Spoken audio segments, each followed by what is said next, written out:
Oke, salam jumpa mahasiswa. Selamat datang di kelas MOOCs Universitas Terbuka. Dalam video kita kali ini kita akan membahas tentang fitur-fitur yang ada di Google Form. Hal yang perlu kita tahu adalah di sini ada recent form. Jadi ini adalah beberapa Google Form yang belakangan kita pakai. Dan di atas ini ada template-template yang bisa kita pakai juga. Misalkan model assessment, ini bentuknya kayak kuis, pertanyaan salah benar ya. Template yang lain, pengen janjian dengan teman, kira-kira teman bisanya kapan aja. Nah nanti teman-teman itu checklist nih, bisanya ini, nanti kita sesuaikan. Mantap. Dan lain sebagainya yang nanti bisa teman-teman cobain sendiri. Dan sekarang kita cobain yang Google Form blank. Blank itu artinya kosongan ya. Di sini ada judul yang nantinya bisa kita tulisin. Ini Google Form tentang apa nih? Ini bisa kita edit kayak Microsoft Word lagi. Jadi ada tebal, ada italic, ada underline, terus kita bikin linknya kemana gitu ya. Udah gitu ini apa ini? Ini menghilangkan format. Alright. Di bawahnya ada deskripsi dari title. Mungkin nggak cukup penjelasan dari title, tapi dijelaskan lewat deskripsi ini. Nah di deskripsi ini ada numbering, ada bulletin juga. Kemudian di bawahnya lagi ada pertanyaan yang bisa kita tambahkan nih. Misalkan kalau misal kuis, apa itu kuda, apa itu unta. Nah di sini nanti jawabannya bisa macam-macam nih. Jawabannya bisa PG, bisa checkbox gitu ya. Kalau misal checkbox, kamu bisanya kapan? Nah untuk janjian dengan teman. Nah kemudian ada drop down, terus ada file upload, jadi ngupload file. Udah gitu ada jawaban singkat, jawaban essay, linear scale, multiple, ini kayak skala Likert ya. Ini ada tanggal, waktu juga, ini bisa dalam bentuk jawaban. Biar lebih artistik, ini bisa kita tambahin gambar si pertanyaannya ya. Begitu juga dengan jawabannya pun bisa kita tambahin gambar. Begitu juga dengan ini nih. Ini adalah video. Ini untuk bisa memasukkan add title and deskripsi. Jadi memasukkan judul dan juga deskripsi. Jadi ini mirip-mirip kayak gini lagi ya. Cuman di sini kalau misalnya soalnya itu berupa wacana, jadi kita bisa tambahkan ini judul wacana dan di sini wacananya. Soalnya di mana? Soalnya ditambahkan lagi, add question lagi. Nah, di bawahnya soalnya. Kita juga bisa melakukan import question, jadi mendatangkan question atau pertanyaan-pertanyaan yang udah kita buat sebelumnya. Berikutnya kita lihat respons. Di respons ini merupakan jawaban-jawaban dari responden yang mengisi Google Form kita. Nanti muncul di sini nih. Setelah ada banyak, ada ratusan misalkan. Nah, nanti bisa kita rekap di sini. Nanti hasilnya bisa kita ekspor ke dalam Google Spreadsheet. Nah kalau misal kita udah ngerasa cukup, responden yang udah ngejawab itu udah sampai ratusan, ternyata terus bertambah, maka jadi bisa sampai jutaan nih, maka kita close nih. Jadi akhirnya Google Form yang udah kita sebarkan itu nggak akan bisa diisi lagi. Kita tengok ada apa dengan setting. Nah make this a quiz. Jadi kalau misal kita checklist ini, artinya nanti akan ada scoring, ada salah dan benar. Ini akan berlaku kalau misal di tipe Google Form-nya itu adalah assessment, berupa quiz, UTS, UAS, dan lain-lain ya. Setiap soal nilainya berapa nih? Kalau misal ada 10 soal, kita bisa setting jadi 10 ya kan?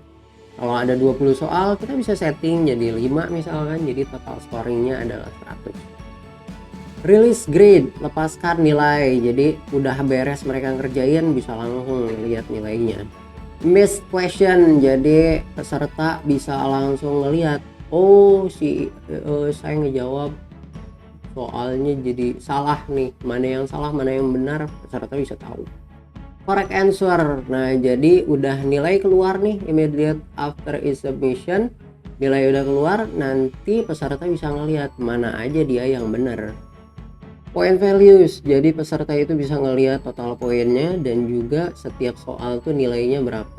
Jadi setiap soal itu kita bisa setting ya nilainya itu berapa nih, ini udah 10 poin.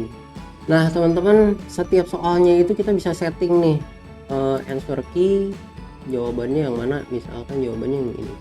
kita bisa setting ini skor soal nomor sekian ini skornya berapa, misalkan 15. Nah, bisa 15, cuman tadi defaultnya itu adalah 10, jadi memang secara otomatis 10, tapi kita bisa setting setiap soalnya itu skornya berapa. Kalau kita lagi nggak pengen, bukan lagi kuis-kuisan gitu ya, maka ini di off-kan aja. Dan kemudian direspon. Direspon ini kita bisa mengumpulkan email address dari responden, dan kemudian kita juga bisa mengirimkan kopi dari respon mereka. Kalau diminta, ini selalu dikirim setelah mereka selesai menjawab. Kalau respon editing, jadi setelah responden beres ngejawab, mereka bisa ngedit kembali jawaban mereka. Limit to satu respon, jadi responden itu hanya bisa ngejawab sekali aja, jadi nggak bisa ngulang lagi. Pakai email lain mungkin bisa. Presentation, jadi gimana si Google Form ini terlihat oleh si responden. Ada progress barnya, jadi kalau misalnya ada halaman 1, 2, 3, nah ini bakal kelihatan. Ini diacak. Kalau udah beres di submit, ini kata-katanya apa. Kalau ini dimunculin, nanti beres nge-submit bakal muncul link untuk nge-submit respon yang berikutnya. Yang berikutnya ya Google Form yang sama. Beres di submit, langsung ngelihat hasilnya kayak gimana dari total semua orang yang nge-submit Google Form tersebut. Responden harus ngisi sampai beres. Kalau misal nggak beres, mereka harus ulang dari awal. Disable autosave for all respondent.